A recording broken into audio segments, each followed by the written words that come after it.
रहस्यों में से एक है पुनर्जन्म। बहुत से लोग अपने पुनर्जन्म के बारे में जानने की कोशिश इसलिए भी करते हैं क्योंकि उन्हें लगता है कि उनके पिछले जन्मों में किए हुए कर्मों का प्रभाव उनके वर्तमान जीवन पर पड़ रहा है। लेकिन किसी भी साधारण व्यक्ति के लिए उसकी पिछली जिंदगी के बारे में पता लगाना आसान काम तो नहीं है। लेकिन हिंदू धर्मशास्त्रों में ऐसे कुछ तरीके बताए गए हैं जिससे निश्चित तौर पर आप यह जान जाएंगे कि आपका पुनर्जन्म हुआ है या नहीं।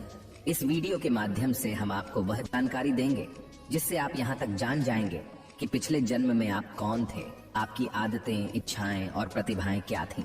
दोस्तों, गीता में भगवान श्री कृष्ण ने कहा है, जिस प्रकार कपड़े मैले हो जाने पर उन्हें बदल दिया जाता है, उसी प्रकार समय पूर्ण हो जाने पर आत्मा एक शरीर को छोड़कर दूसरे शरीर को धारण करती है। शरीर की मृत्यु हो जाती है, किंतु अमर आत्मा अपनी नई यात्रा पर आगे बढ़ जाती है। एक जन्म से दूसरा जन्म और एक शरीर से दूसरा शरीर निरंतर चलता रहता है जब तक कि आत्मा को मुक्ति अर्थात मोक्ष न मिल जाए। गरुड़ पुराण के अनुसार आत्मा अपने पिछले जन्म के कर्मों के हिसाब से 84 लाख योनियों में चींटी से लेकर पेड़ तक किसी भी प्राणी के रूप में जन्म ले सकती है। अगर आप अपने वर्तमान जीवन में दुखी हैं तो इसका कारण आपके पिछले जन्मों से जुड़ा है। हिंदू धर्म ग्रंथों के अनुसार अगर आप अच्छे कर्म करते हैं तो आपको अगले जन्म में एक उच्च कोटि का स्वस्थ शरीर प्राप्त होगा और आप सुख से रह पाएंगे। परंतु अगर आप पाप करते हैं तो उसका भी फल आपको अगले जन्मों में अवश्य मिलेगा। हो सकता है आप किसी जानवर के रूप में पैदा हों या मनुष्य रूप में ही आपको बहुत से दुखों का सामना करना पड़े। यह बात हमारे ग्रंथों में प्रमाण के साथ कही गई है, जबकि कुछ धर्मों में मान्यता है कि हम हर बार मनुष्य के रूप में ही जन्म लेते हैं। और ऐसे भी कुछ धर्म हैं जो पुनर्जन्म में भरोसा नहीं करते। इसीलिए इस वीडियो में हम आपको ऐसी कुछ निशानियों के बारे में बताने जा रहे हैं जो हिंदू धर्म ग्रंथों में वर्णित हैं, जिसे विज्ञान ने भी प्रमाणित किया है, जिससे आपको पुनर्जन्म होने के प्रमाण मिलेंगे और आप भी पता कर सकेंगे कि आपका पुनर्जन्म हुआ है या नहीं। नमस्कार दोस्तों, स्वागत है आपका हमारे चैनल वैदिक ज्ञान संगम में। आपसे अनुरोध है कि चैनल को सब्सक्राइब कर लें और कमेंट बॉक्स में जय श्री नारायण लिखकर परमात्मा को अपना आभार व्यक्त करें। दोस्तों, पुनर्जन्म से संबंधित जो निशानियां हम आगे बताने जा रहे हैं उनमें सबसे पहली निशानी है आपके सपने। सपने बहुत महत्वपूर्ण होते हैं। ज्यादातर सपने वर्तमान स्थिति, इच्छा और कामनाओं से जुड़े होते हैं। इनसे आप किसी के मन की स्थिति पता कर सकते हैं। सिर्फ इतना ही नहीं, इनमें पुनर्जन्म के संकेत मिल सकते हैं। आइए जानते हैं कैसे। कभी कभी आप सपने में कुछ ऐसे लोगों, कुछ जगहों या कुछ वस्तुओं को देखते हैं जिनसे आप कभी मिले ही नहीं, जिन्हें कभी देखा ही नहीं। ये आपके पुनर्जन्म का संकेत है, क्योंकि ये चीजें आपके पिछले जन्म से संबंधित हैं। इसीलिए वो आपके सपनों में अवचेतन मस्तिष्क के माध्यम से आते हैं। क्या आपने सपने में खुद को एक ही तरह से मरते हुए कई बार देखा है या फिर कोई एक ही सपना बार बार देखा है? ये सभी बातें आपके पुनर्जन्म से संबंधित हैं। बार बार एक ही तरह से मरते हुए देखना आपके पिछले जन्म की मृत्यु का कारण हो सकता है। अब बात करते हैं पुनर्जन्म से जुड़ी दूसरी निशानी की। आपने अक्सर ये देखा होगा कि बहुत से लोगों के शरीर पर जन्म से ही कुछ निशान होते हैं जो उनके जन्म से ही उनके शरीर पर बने होते हैं। ये निशान उन्हें बिना किसी चोट लगे ही मिल जाते हैं।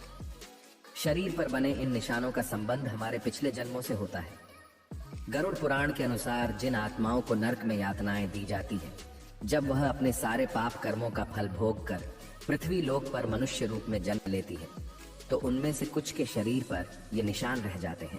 मान्यताओं के अनुसार कभी कभी व्यक्ति के शरीर पर निशान देखकर यह पता लगाया जा सकता है कि पिछले जन्म में वह क्या था, क्योंकि अगले जन्म में भी कुछ लोगों के शरीर पर वही निशान बने रहते हैं जो पिछले जन्म में था।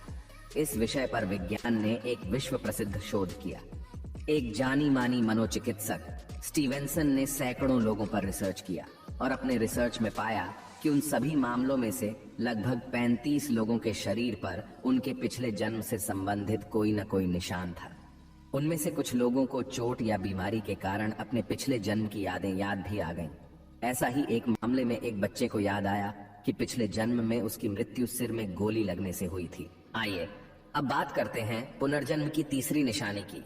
क्या कभी आपने ऐसा अनुभव किया है कि जो घटना आपके साथ हो रही हो वह पहले ही हो चुकी है, या फिर आप जिस स्थान पर पहली बार गए हैं आपको ऐसा लगता है कि आप पहले ही यहाँ आ चुके हैं। जब हमें किसी घटना के होने के बाद ऐसा लगता है कि यह घटना आपके जीवन में पहले भी हो चुकी है, तो इसे देजावू कहा जाता है। देजावू को अगर आपने कभी अनुभव किया है तो आपको पता चलेगा कि यह कितना आश्चर्यजनक है। लोगों का मानना है कि देजावू में हम अपने पिछले जीवन की वास्तविकता का सामना इस जीवन की यादों के रूप में करते हैं और हमें इस जीवन में हमारे पिछले जन्म की घटना का अनुमान लग जाता है। दोस्तों, चौथी निशानी है आपकी विलक्षण प्रतिभा। हम सभी के भीतर कोई ना कोई खूबी जरूर होती है जो हमें दूसरों से अलग करती है, और कुछ लोग दिन रात मेहनत करके अपने अंदर की प्रतिभा को निखार कर बाहर लाते हैं, मगर कुछ लोग बचपन से ही बहुत होनहार होते हैं और उनकी प्रतिभा खुद ब खुद बाहर आ जाती है, क्योंकि वो पिछले जन्म में इस प्रतिभा को पाने के लिए मेहनत कर चुके होते हैं और अपने इस जन्म में भी उतने ही होनहार हैं। जैसे कौटिल्य पंडित नाम का एक बच्चा, जिसे लोग गूगल बॉय के नाम से भी जानते हैं, उसका ज्ञान असीमित है और उस छोटे बच्चे ने कई न्यूज चैनलों पर अपने इंटरव्यू में ये साबित भी करके दिखाया है। इस तरह की घटनाएं पुनर्जन्म होने का ठोस प्रमाण देती हैं। आइए बात करते हैं पुनर्जन्म से संबंधित पांचवी निशानी की। दोस्तों, आपने अक्सर सुना होगा कि लोगों को ऊंचाई, पानी और आग जैसी कई अन्य चीजों से बहुत डर लगता है, जबकि उनकी जिंदगी में ऐसा कुछ भयानक हुआ भी नहीं होता जिससे उन्हें इन चीजों से डर लगे। फिर भी इन चीजों के पास जाने से ही वह सहम जाते हैं और कभी कभी बेहोश तक हो जाते हैं। वो इन चीजों से इसलिए डरते हैं क्योंकि पिछले जन्म में उनके साथ कुछ अनहोनी हुई होगी, जिसका एहसास उन्हें इस जन्म में भी परेशान करता रहता है। दोस्तों, आशा करते हैं कि आपको इस वीडियो से जो जानकारी मिली है उससे आपके पुनर्जन्म से संबंधित कई सवालों के जवाब मिल गए होंगे। यदि आपको अपने जीवन में ऐसे लक्षण दिखाई देते हैं और आपको लगता है कि यह आपके पिछले जीवन से संबंधित है, तो हमें कमेंट करके बताएं। अगर यह वीडियो अच्छी लगी हो तो अपने दोस्तों के साथ शेयर करें और हमारे चैनल वैदिक ज्ञान संगम को सब्सक्राइब करें। सर्वे शुभम भवतु। आइए मिलते हैं।